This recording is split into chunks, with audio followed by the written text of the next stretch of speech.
Bem dizia o nosso filósofo Epiteto: não é o que acontece com você, mas como você reage ao que acontece com você é o que importa. E é sobre isso que nós estamos falando.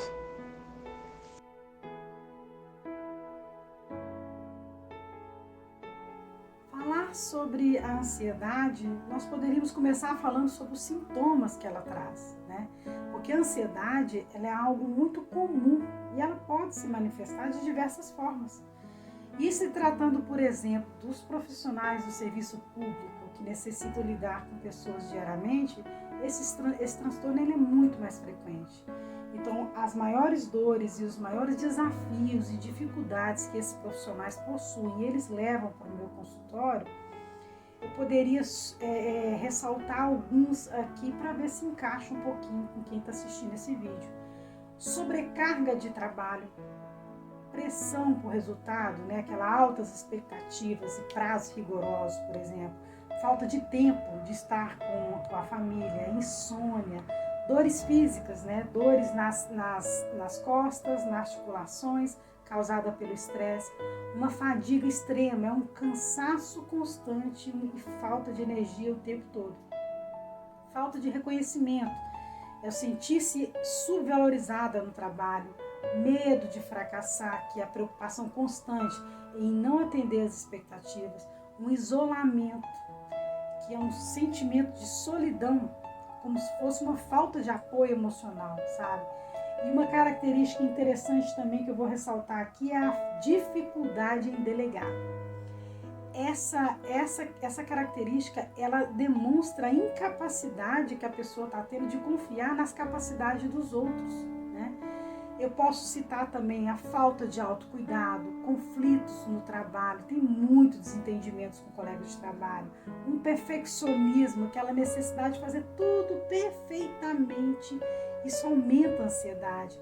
A procrastinação, a gente pode ressaltar aqui que ela entra no aspecto de aquela pessoa que ela começa, ela tem dificuldade em começar, tá?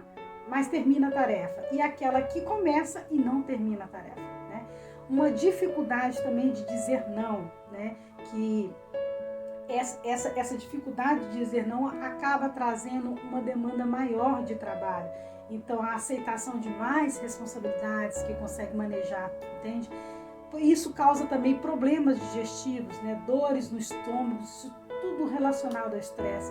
A baixa autoestima, isso aí é uma característica que é constante, tanto nas pessoas que têm um transtorno de ansiedade, quanto nas pessoas, tá, que está passando naquele momento depressivo também.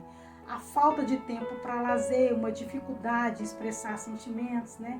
Algumas pessoas, elas até sentem um aperto constante no peito, uma preocupação incessante, é como se fosse aquele nó no estômago que parece que nunca vai desaparecer, sabe?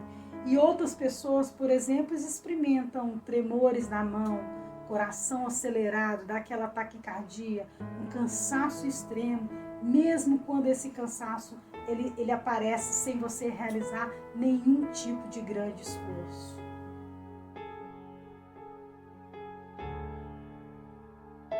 Agora, a ansiedade também impacta fortemente a mente da gente, né? Muitos ficam presos, por exemplo, com pensamentos sobre o futuro, temendo, por exemplo, situações que ainda nem aconteceram. E vou te falar uma coisa, possivelmente, eu posso dizer, certamente não vão acontecer, tá?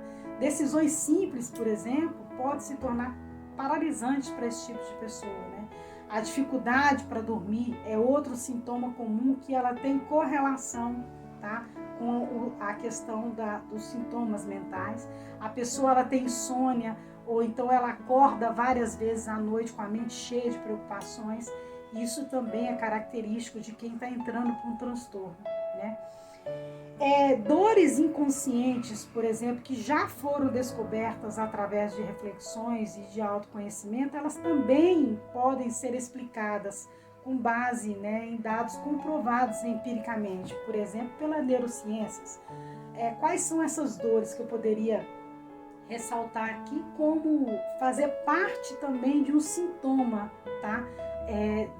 Da ansiedade. É o medo de não ser suficiente. Isso é uma dor que esse sentimento profundo de inadequação, ele pode estar associado, por exemplo, à ativação da amígdala. Não a amígdala da nossa garganta, mas a amígdala do nosso cérebro, né? É uma região do cérebro que ela processa como algumas emoções, como medo, como ansiedade. Ela te dá aquela ação de fuga ou de esquiva, né?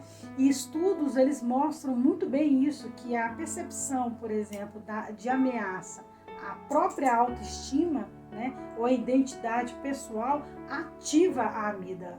Então, nós temos comprovado hoje que, afetando a pessoa que tem uma baixa autoestima, tá?